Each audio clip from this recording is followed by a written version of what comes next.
Thank you and welcome to the show this morning. The topic this morning is youth literacy, and we're fortunate to have with us to talk about youth literacy, Alana McLaughlin.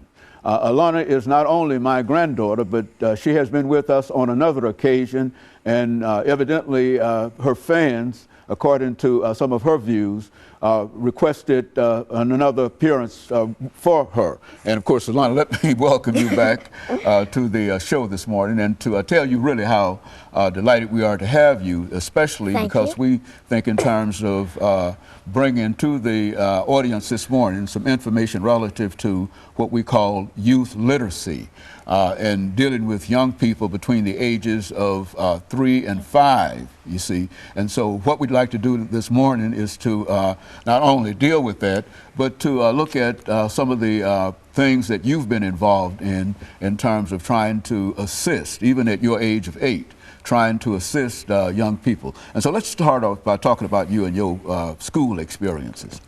Well, at school, we usually use these treasures reading books that we keep in our lockers. They help us read stories, like for our vocabulary, to learn words such as that.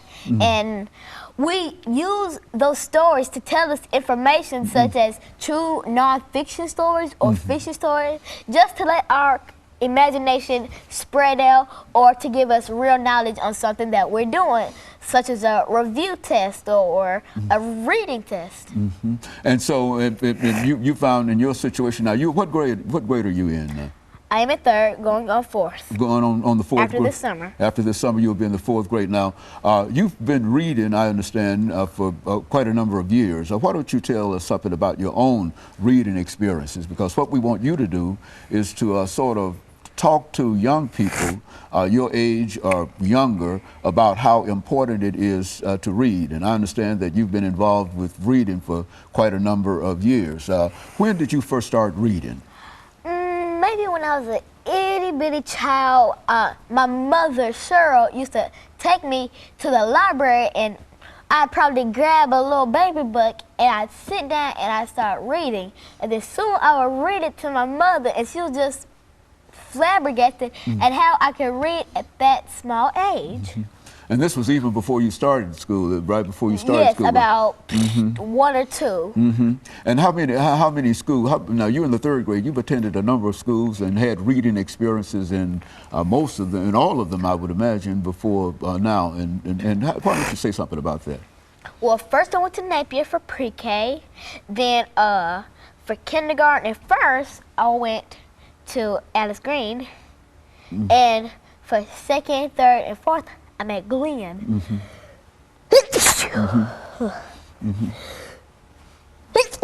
Okay. And so you've been to Alex Green, and now you're at Glenn, and I'm sorry. I'm sorry. Okay. And so now you're at Glenn, and what are some of your experiences in terms of your reading now? What level do you read on? I read at a 45, which is at a 5th grade level.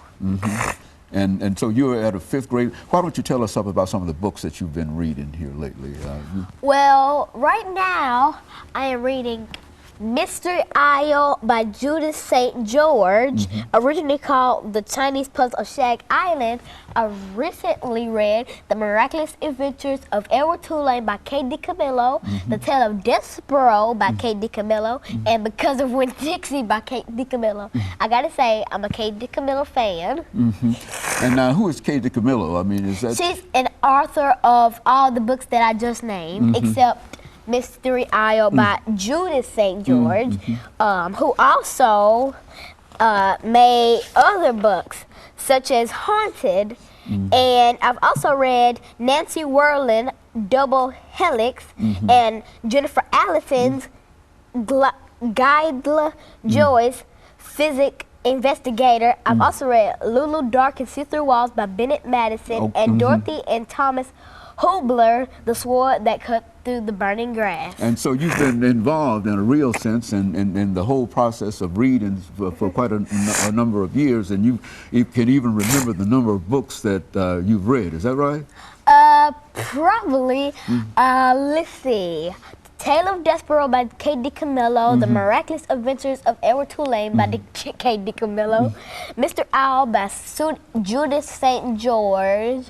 I've also read some mystery books, such as The Magic School Bus. I'm also into paranormal activities, such as ghosts and ghouls and vampires and stuff. And so over the last 15 seconds here, Alana, and before this second segment, let us think in terms of bringing back some additional information in reference to that. And we'll be back with our audience following this very, very short commercial break.